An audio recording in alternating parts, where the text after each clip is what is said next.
أعوذ بالله من الشيطان الرجيم بسم الله الرحمن الرحيم والذاريات ذروا فالحاملات وقرا فالجاريات يسرا فالمقسمات أمرا إنما توعدون لصادق وإن الدين لواقع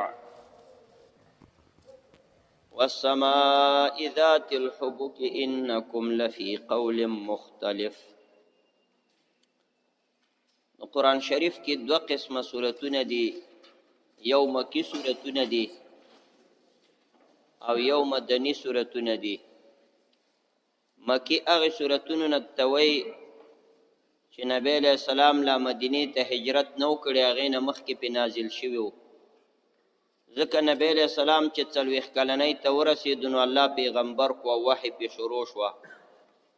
نو 14 کاله بیا په مکه کې تیر ک. په دې 14 کالو کې چې کوم سورتونه په نازل شوی هغه سره لیکلي مکیتون، هغه په مکه کې نازل شوی او قبل ځای کې بعض وخت کې نبی علیہ السلام د مکې نه د باندې وتلو، لکه د طائف په سفر کې په بعض آیاتونه نازل شو. او چې هجرت اله مدینه ته نو کړی او هغه نه مخکې په کوم نازل شوی هغه ته مکیتون وای.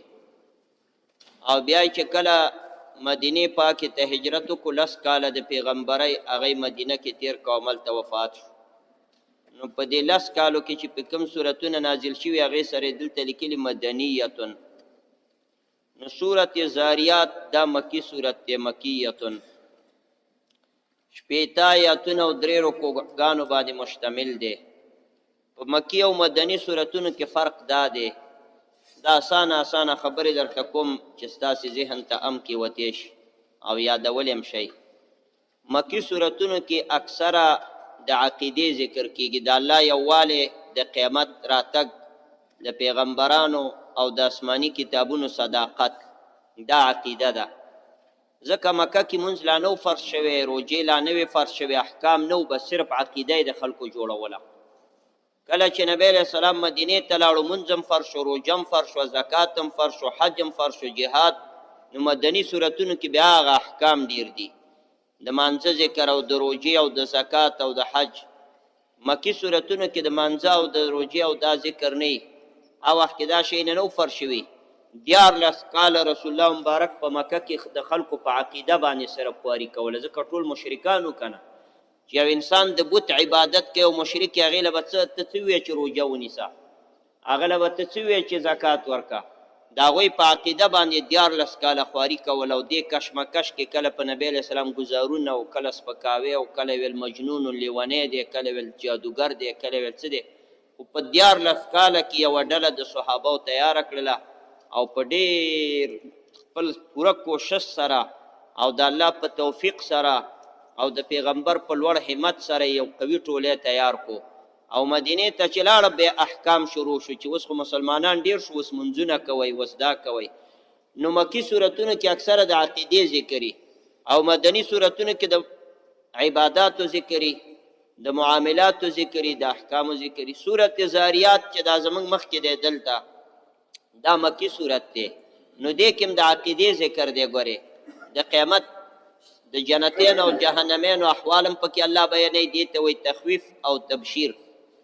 او دارنګ پیغمبر ته الله وایي چې ته یقیني پیغمبري، او څوک چې ستانه او د قران او د آخرت نه منکري هغه د الله د رحمت نه محروم دي. دا خبرې پکې الله کوي.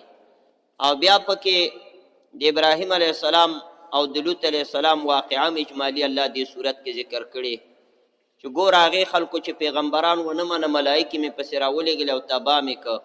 نو مکی والا او تعالی یو چیلنج ورکوي ورته په 4 شیانو باندې الله قسم کړي د دې صورت په سر کې. دا وونه چې پکې راشي والذاریات یا والصافات، دې ته موږ د نحوی کتابونو کې واو قسمیه ویو. نو معنی دی چې زما د قسم په دغه شي په 4 شیانو الله قسم کړي. اوله کې الله وایي والذاریات ذروا، زما د قسم په هغه هواګانو او بادونو باندې چې را الوزي پر الوتو سره، دا باد چې راوالوزي ونې چپکي، دې هواګانو باندې الله قسم کړی دی چې دا د الله داسې یو مخلوق دی چې کیفیت چاله نه دی معلوم، چې کوم ځای نه راځي او دا څه شی دی. دویم قسم الله کړی دی په فالحاملات وقرا. الله وای په هغه ورځو مې د قسمې چې درون د اوبو نه ډکې او درون بوج ځان سره پورته کړی او هوا کې روانې دي. دا ورځ چې روانې دا اوبه دي اصل کې اوبو نه ډکې هوا ورپسې باد. الله ورته وایي دلته مه ورېږه دلته مه ورېږه چې کوم ځای اراده وایي دې ځای باندې وورېږه بس هلته وورېږي. نو الله وایي په هغه ورځو مې د قسمې چې لوی بوج ځان سره جګ کړی د اوبو. او دریم قسم په کشتو کړی دی فالجاریات یسرا. الله وایي په هغه کشتو مې د قسمې چې د دریاب د پاسه په اسانه روانې دي ښه درنې دي. یو وړوکی میخ اوبو کې واچوه ډوبۍ او دا دومره کشتۍ کې 10,000 عالم ناست دی نه ډوبۍ. دا د الله په امر روانه ده. نو په هغه کشتو مې د قسمې چې په اسانتیا سره روانه ده. او څلورم قسم په ملائکو کړی فالمقسمات امرا. په هغه ملائکو مې د قسمې چې د الله امر تقسیموي. الله ملائکې مقرر کړي. یوی دې له مقرر کړي چې ورځې وړه بارانونه وروه سیلۍ را الوزوه دې ته میکایل علیه السلام مقرر کړی دی. یوی دې له مقرر کړي چې انسانانو نه روحونه راخله هغې له موږ عزراییل علیه السلام یو ملک الموت ورته قرآن کې ویلی شوی. یوی دې له مقرر کړي چې تا خولې کې شپېلۍ نیولې بس قیامت کې چې راشي شپېلۍ به وی بل کار دې نشته هغې له اسرافیل علیه السلام وی. او یوی چې په ټولو کې سرداره د هغه جبرائیل امین دی. هغه پیغمبرانو ته کتابونه وحی راوړي او چې څوک یې ونه مني هغه تباه کوي لکه عادیان او سمودیان چې غرق که. نو په دغه ملائکو باندې چې دا تقسیم د کارونو کوي په دې مې دی وایي قسمې په دې څلور شیانو الله قسم کړی دی. کومې خبرې دپاره یې کړې؟ قسم خو خلک په یو خبره خوري. وایي په دې څلور شیانو مې د قسمې انما توعدون لصادق چې د کم قیمت تاسو سره وعده کېږي هغه رښتونی دی.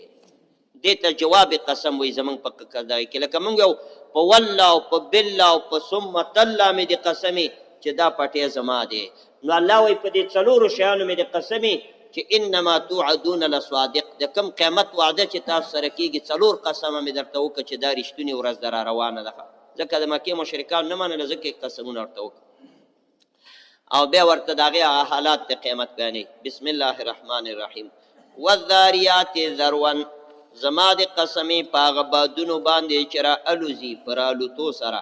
فالحاملات وقرا. زما د قسمې په هغه ورځو باندې چې پورته کوونکي د درون بوج دي. وقر درون بوج ته وایي د اوبو ډک بوج یې جګ کړی دی. فالجاریات. زما د قسمې په هغه کشتو باندې چې روانې دي په سیندونو کې یسرا په اسانتیا سره روانې دي څه تکلف نه لري اسانه روانې او په زرګونو ټنونه او خرورونه مال پکې پروت. فالمقسمات امرا. زما د قسمې په هغه ملائکو باندې چې تقسیم د کارونو کوي او هر کار ورته الله سپارلی. په دې خبره باندې مې د قسمې چې انما توعدون لصادق د کومې ورځې وعده چې تاسو سره کېږي یعنې قیامت او آخرت هغه یقین سره چې رښتونی دی او راتلونکی دی. و ان الدین او بېشکه سزا او جزا چې ده لواقع دا واقع کېدونکې ده.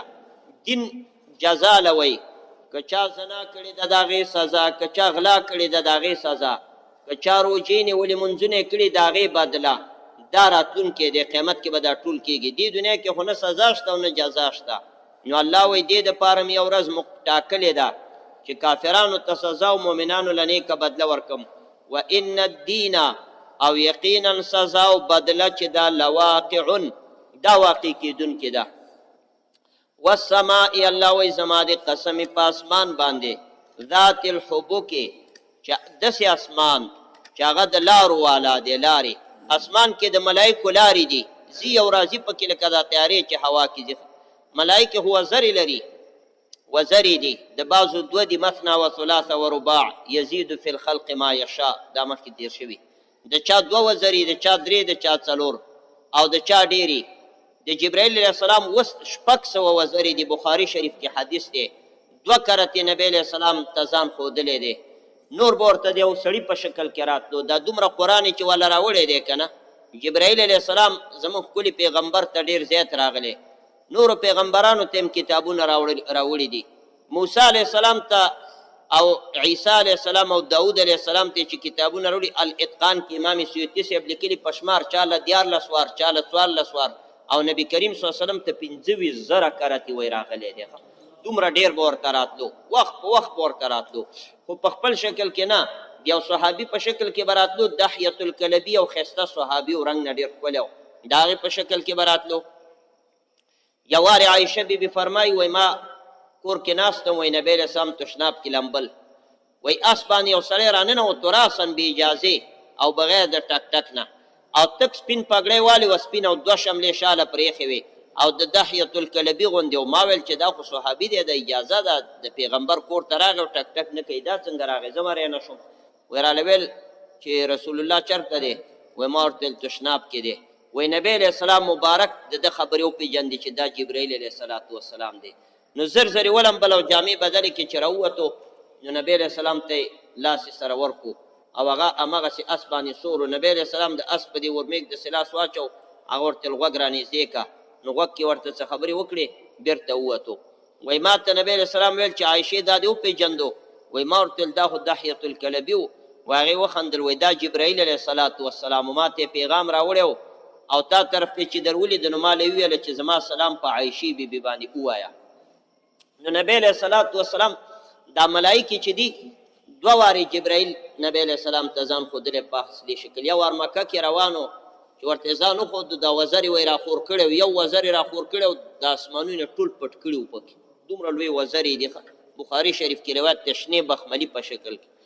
او بل کرته چې نبی علیه السلام بره لاړو سدرة المنتهى کې ولید سورة نجم کې الله وایي ولقد رآه نظرة اخرى عند سدرة المنتهى. یو بل کرته ولیدو په سدرة المنتهى کې، هلته وله ځان وښودو، نو ډېر ښایسته او ډېر لوی بدن الله ورکړی. نو ملایکې په دې اسمانونو کې ځي راځي د تیارو په شکل کې. نو دا اسمان چې دی الله وایي ذات الحبو کې خاوند لارو دی، او بعضې چا داسې معنا کړي ذات الحبو کې هغه اسمان چې خاوند د ډول او د ښایست دی. انکم یقینا تاسې چې ای د مکې کافرانو لفی قول مختلف، په وینا مختلفه کې یئ. څوک وایي قیامت شته، څوک وایي نشته، څوک پیغمبر ته مجنون وایي لیونی عیاذا بالله، څوک وایي شاعر دی، څوک وایي کاهن دی. تاسې خو مختلف خبرې دي، ټول خو په یو نظر ودرېږئ که نه، ګډې وډې وایي. یؤفک عنه، الله وایي اوړي د دې قرآن نه او اوړي د دې پیغمبر نه من افک، هغه څوک چې هغه اوښتي. څه مطلب؟ د قرآن او د پیغمبر نه به هغه څوک اوړي چې د الله په ازل کې بدبخت او اوښتي انساني. الله وایي د دې نه به هغه څوک محرومه کېږي چې د الله په علم ازلي په لوح محفوظ کې بدبخت دی. د دې دا مطلب دی. لکه د روژې په باره کې چې نبی علیه السلام ویلي ولا یحرم منه الا کل محروم، د دې مبارکې میاشتې نه به هغه څوک محرومه کېږي چې هغه ټول عمر محروم او بدبخت دی. نو الله وایي یؤفک عنه، اوړي د دې قرآن نه من افک، څوک چې اوښتی د الله په علم کې د خیر نه، چې د خیر نه یې لاس انځلی هغه به ترې اوړي. قتل الخراسون، الله وایي په لعنت دې شي دا دروغجنان. خراسون پښتو کې معنا د اټکلین، دوی به اټکل کو د پیغمبر په باره کې او د قیامت په باره کې، د ځانه به یې خبرې کولې، څه به ویل او دروغ او درب به ویل. الله وایي دا دې په لعنت شي دا دروغجنان. الذین هغه خلق هم فی غمرة ساهون، چې هغوی په غفلت کې، غمرة یعنې غفلت، ساهون وده پراته دي، د آخرت نه په غفلت کې وده پراته دي او آخرت ورپسې نږدې را روان دی او په دې باندې خپل سر نه خلاصوي. الله وایي دا دې په لعنت شي. یسألون، او پوښتنې کوي بې ځایه د پیغمبر نه پوښتنې کوي ایان یوم الدین، چې کله به ورځ د قیامت. د ریشخند دپاره دا پوښتنې کوي، ځان نه پوهیږي. نبی علیه السلام ته به راغله خطه چې وی قیامت دی او سزا ده او جزا او جنت او دوزخ دی، دا به کله وي؟ راتلونکي کال له به وي که 3 کاله وله پاتې دي؟ دا مسخرې به که. الله وایي دا خلک دې په لعنت شي. یسألون، دوی پوښتنې کوي ایان یوم الدین، چې کله به ورځ د جزا او ورځ د بدلې. الله وایي هغه ورځ دا ده، زه به یې درته اوس وښیمه. یوم دا هغه ورځ دا هم علی النار یفتنون، چې دوی به په اور باندې وسوځول شي یا به ور وغورځول شي. ذوقوا، او ملائکې ورته ووایي وڅکئ فتنتکم، دا خپل عذابم، هذا الذي کنتم به تستعجلون، دا هغه عذاب دی چې تاسې په دنیا کې په جلتۍ سره غوښتو. دا هغه عذاب دی چې تاسو ویل کله به یو کله به دا دې اوس راورسېدو درته. نو الله به ورته وایي اوس الله بشارت ورکوي. قرآن کریم کې دا طریقه ده چې کله د دوزخیانو حالت ذکر شي، الله ورپسې د مؤمنانو متقینو حالم ذکر کوي، دې لپاره چې خلک مایوسه نشي. بعضې وخت کې سړی سخت د جهنم حالات واوري، بې عبادت کې مایوس شي او عبادت کې مزړه کې کمزورتیا راشي. نو الله وی متقیان او مؤمنان به ډېر ښه حالت کې جنت. ان المتقین یقینا د الله نه یریدونکي خلق فی جنات دا په جنتونو کې وعیون او په چینو کې به جنت کې به چینې 4 قسمه. سورة محمد 6 سپاره کې الله 4 قسمه چینې ذکر کړي. انهار من لبن لم يتغیر طعمه د شودو ولید چې خوند کې فرق نه دی راغلی. انهار من عسل مصفى الله وی د شات ولید چې پاک شات دي او ګډوډي پکې نشته. انهار من ماء غیر آسن او نور ولید د وبونه چې بدبوئی پکې نه راځي پاک صفا. او انهار من خمر لذة للشاربین د شرابو دي چې خوند ورکې سکون کو ته. دا 4 قسمه ولی الت ذکر شوی او 9 سپاره کې به روان دي د تسنیم او دارنګ زنجبیل و غیره نور چینی دي چې هغه د الله مقرب بندگان به اسکی. نو الله وی یقینا المتقیان چې دي متقیان یعنی الله نه یریدونکي خلق چې څوک د خدای نه یریږي فی جنات دا په جنتونو کې باغونو کې وي وعیون او په چینو کې وي آخذینا دوی به اغستون کې دوی برانیون کې دا جنتین ما آتاهم ربهم اغه نعمتونه چې رب ورکي الله چې تیشه ورکي دوی به داغي اغستون کې یعنی ملائکه به ورته راوړي او دوی بدل تزي یاره دوی ته چې الله دومره نعمتونه او خسته ورځ ورکه په جنت کې دای په څه وجه ورکه دوی کې کمال څو د جنتیانو کې چې الله ورته د شاتو او د شراب ولی په کورونو کې روانه کې او نعمتونه ورته ورکه سورۃ الرحمن واقعا کې هغه نعمتونه ذکر شوي. دوی کې کم کمالو دي جنتیانو کې الله د دوی هغه صفاتونه ذکر کوي. الله وی انهم دا جنتین چې کانوا قبل ذلك الله پاک وی دوی مخکې د دینه محسنین نیک عمل کون کې په دنیا کې نیک عملونه کړي تلاوت کو روجین ولی منځونه کول یو دا او بل پکې دا کارو کانو قلیلا من الليل ما يهجعون چې دوی په لګه حصہ د شپې کې خوب ډیر نه کو د شپې لګه حصہ کې به ود کېده او اکثر به تهجد او عبادت کو. کانو ودا جنتین قلیلا من الليل په لګه حصہ د شپه کې ما هغه حصہ وا يهجعون چې دوی په کې ود کېدل یعنی خوب به کم کو. ګوره دینه د تهجد او فضیلت معلوم شو چې جنتین الله وی دا جنت ته ذکر اله چې د شپې خوبونه کم کول. یو سړی چې مسخوتن نه واړی او صبحی په نورم راوخیږي او خزه ول وی پاسه کنه پاسه ځواني مرشي نور در باندې راوخته او کله په یو لخ کېږي او کله په بل کېږي نو دا به جنت ته سلر شي. د دې باغ حالت چې پاس تیر شو نو الله وی دوی به د شپې لک خوب کو یعنی تهجد کې شپه تیر ولا تهجد. نبی علیہ السلام فرمایي وی بهترین تهجد چې دغه د داوود علیہ السلام تهجد دی. اول شپه کې به ود شو او بیا به د درېمه حصے نه اقبل را پاتې او به عبادت کې مصروف او نو تهجد په نصف الليل کې اوچت ثواب لري د شپې نیمایي کې سمنی مشپه او ډیر فضیلت علماء لیکلي چې د ملازان نه مخ کې اخیری شپه کې مثلا د اذانونه کېږي او پښنمی دین نیمه غنټه یا یو ساعت مخ کې اخیری حصہ د شپه کې دی وخت کې تهجد ډیر فضیلت لري. الله وی دوی چې په دنیا کې قلیلا من الليل ما يهجعون د شپې په لګه حصہ کې به ود کېدل وبالاسحار او به په وخت د پښنمو کې هم یستغفرون دوی به استغفار غوښتلو د شپې به تهجد وکړو او به د پښنمی په وخت کې به الله نه استغفار د ګناهونو غوښتو چې الله مونږ وبخیال. دی وجره د پښنمی وخت کې استغفار ډیر وایخه استغفر الله الذي لا اله الا هو الحي القيوم واتوب اليه یا استغفر الله تعالی ربي من كل ذنب واتوب اليه. که په عربي کې دا یوم نه درځي استغفر الله یا داسې وایي پښتو کې یا الله ما ته بخښنه وکړي. الله وایي دې جنتیانو به د پښنمی وخت کې استغفار غوښتو د پښنمی وخت. دلته تفسیر کبیر کې په سوال کړی دی امام رازی صاحب چې د شپې تهجد کو الله وی لګه حساب ود کېده عبادت کو او به د پښنمی وخت کې به استغفار غوښتو. استغفار خو خلق د ګناه نه غواړي چې ګناه کارتي وشو یا الله مې بخبت مې وکړه نو دی خو تهجد کړي ټول شپه تهجد کې تیر کړي نو پښنمی کې به استغفار څنګه غواړي. خیالم دی استغفار خو خلق غواړي چې الله ګناه نه وشو مې بخي نو چې تهجد وکړه څنګه استغفار غواړي. هغه لیکلي وای دا د دنیا د قانون مطابق یو شریف او سخی انسان یو ملمه دوست او سخی او شریف انسان او عزتمن انسان چې یو ملمه له ملمستې وکړي او ښه عزت یې وکړي، ډوډۍ م ورکړي، احترام یې وکړي، اخره کې ورته وایي خفه نه شي، ستا قدر مې ونه کړلو، ستا د شان سره چې څنګه لایقه وه هسې مې ونه کړو، خفه نه شي، ګنې هر څه یې وله کړي. نو دا مطلب دی چې د شپې عبادت هم وکړو، په آخري حصه کې الله ته وایي چې یا الله ته مانه خفه نه شي، ستا د شان سره لایق عبادت مې ونه کړو، ماله بخښنه وکړي. په دې خاطر باندې دا دغه کوي. ځکه رسول الله صلی الله علیه وسلم به چې کله د شپې تهجد وکړه نو اخره کې به یې څه ویل؟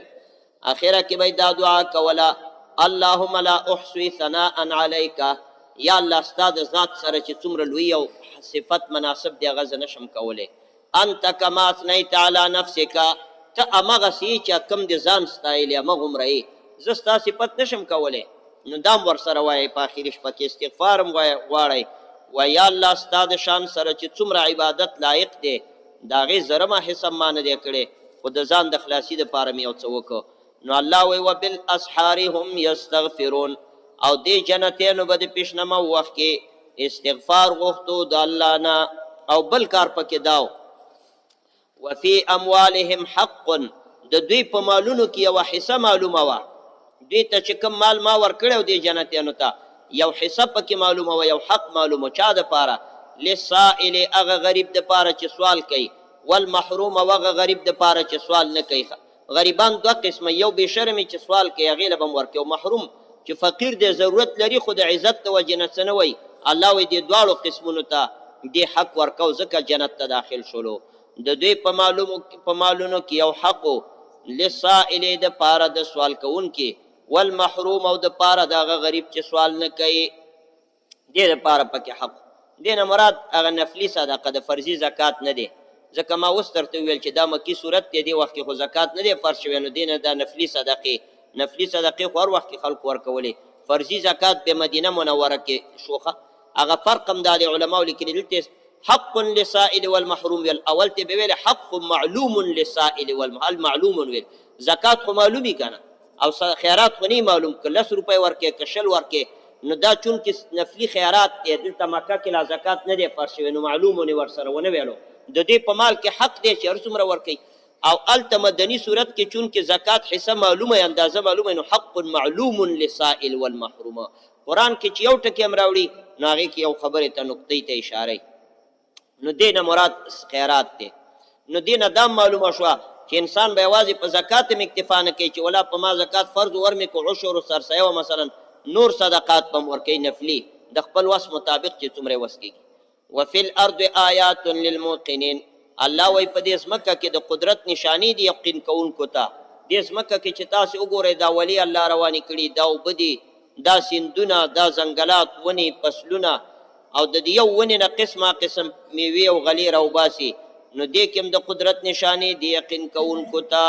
وفي انفسکم، الله وایي ځمکې نه هم تېر شه، ستاسو په خپلو نفسونو کې هم د قدرت نشانې دي. بدن له دې وګوره، الله داسې بدن درکړی د اوسپنې قوي ماشین، د اوسپنې قوي ماشین، تاسو جنریټر او ماشینونه ټول کورونو کې لرئ، دا ګورئ اوسپنه څومره کلکه ده، خو 3 کاله پس خراب شي همدا ګوتې پکې خلک وایي دا نسپیکرې و زمونږ ګډې وډې دي، جمعه کې وار خرابېږي. او ای انسانه ستا دننه داسې نرمې نرمې خوړین دا ګردې څومره پستې دي، دا زړه چې خوځی خو 80 کاله 100 کاله پې تېر شي لیکن هغه نه خرابېږي، د پولادو نه هم قوي دی. ګورئ نو ستاسو په نفسونو کې هم افلا تبصرون، تاسې ولې نه ګورئ؟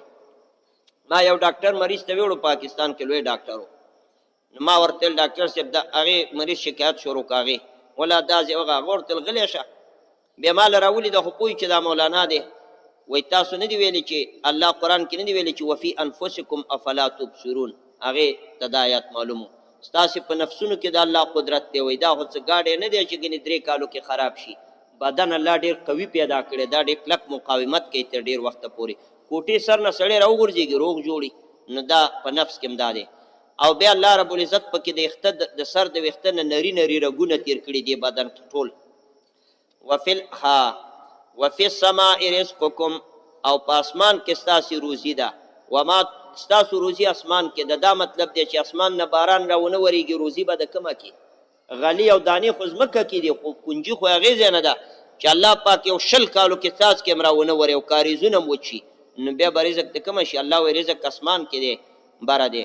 په اسمان کې ستاسې رزق دی وما توعدون او هغه جنت چې تاسو سره وعده کیږي هغه په اسمان کې دی د جنت وعدې مؤمنانو سره کیږي نو جنتونه هم بره په اسمان کې دي جنتونه بره دي د واړه اسمانونو نه بره جنتونه دي فورب السماء والارض الله وی قسم می دی پر رب د اسمان او د ځمکې انه یقینا دا قیامت چې دی لحق دا حق دی او ثابت دی او راتلونکی دی داسې حق دی مثل ما انکم تنطقون لکه دا څنګه چې تاسې خبرې کوئ ته چې اوس لګې خبرې کې خپلو خبرو کې د شک نه چې ګنې دا به د بل چا خبرې ته پوهېږي چې همدا زما خبرې دي نو الله وایي دغسې قیامت حق دی لکه دا خپلې خبرې دي چې یقیني دي نو چونکې احوال د قیامت پکې بیانېږي او د نیکانو او د بدانو حالات ځکه په قسم سره او تاکیدي الفاظو سره الله رب العزت دا مضمون بار بار ذکر کوي مکه کې مشرکانو هغوی دا نه منلو لکه نن سبا د دنیا کافران سیکان او یهود او انګریزان روسیان چینایان هغوی قیامت نه مني نو الله په تاکیدي الفاظو سره د قیامت ذکر په دې صورت کې کړی دی سبحان ربک رب العزة عما یصفون وسلام علی المرسلین والحمد لله رب العالمین والعاقبة للمتقین والصلاة والسلام على رسوله محمد وآله واصحابه اجمعین الله قرآنی تعلیماتو باندې موږ ته عمل راکړي الله دا حاضر جمع ټوله وبخي الله په دې کلي او علاقه خپل رحمتونه را نازل کړي الله افغانستان کې امن او خوشحالي او سوکالي راولي افغانستان کې او د ټول امت مسلمه منځ کې اتفاق او اتحاد پیدا کړي الله مریضانو ته شفای کامله ورکړي دا روجې تراویح ختمونه تلاوتونه نوافل ټول خپل دربار عالیه کې قبول او منظور کړي الله قرضداران د قرض اخلاص کړي الله دې حاضره جمع کې چې څه مشکلات دي د غیب او د خزانو نه تر ټول مشکلات زمونږ رفع کړي او دنیا نم د ایمان او د اعمال صالحه سره رخصت کړي وصلی الله تعالی علی خیر خلقه محمد و آله و اصحابه اجمعین